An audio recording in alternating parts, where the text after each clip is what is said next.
Next, villagers in Cornwall fear the planning process deciding where solar farms can be built is becoming undemocratic, a claim the government rejects. It comes after Cornwall councillors say they felt their hands were tied when approving a recent scheme, despite sharing residents' concerns.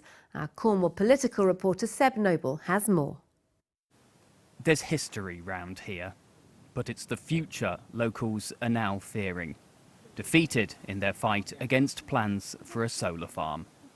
I am really saddened by the fact that we fought against the solar panels. None of us in the village are against solar panels. In fact, quite a few residents do have them on their roof, but we just feel that the use of good agricultural land, which is, farmed quite intensely, to give that up and put solar panels on is criminal.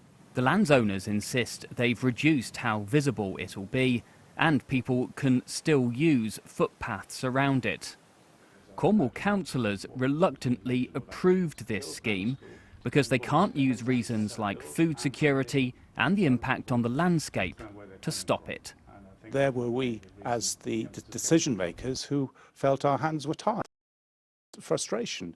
And there's not much we can say about that. There's clear frustration that we couldn't really make a decision that we felt was appropriate for that spot, which had I had a fair decision, had I had a chance to make a decision, I would have probably not supported it because of its effect on the landscape.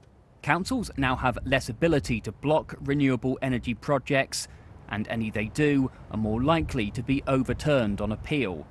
It follows government reforms to planning rules, with concerns the process is becoming undemocratic. This community is very upset about the whole democratic process being completely destroyed and undermined. And what is the point in having planning meetings? What is the point in asking people for their opinion? What is the point in going ahead with any of it if every decision that's made is then overruled by central government? Labour rejects that criticism, insisting its rules still protect farmland while promoting clean energy.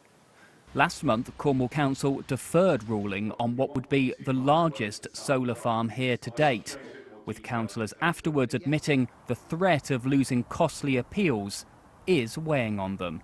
The last, I think, 6 applications for solar farms that have gone to appeal, the council has lost. And I would say it's not just Cornwall Council that is in this situation. I think councils across the country are in the same situation. The scheme in question would see panels across 200 acres of this farmland near St Austell. A decision won't be made until after councillors visit the area. But in the power struggle between people and solar, is there now only one winner? Seb Noble, BBC Spotlight, St Hilary.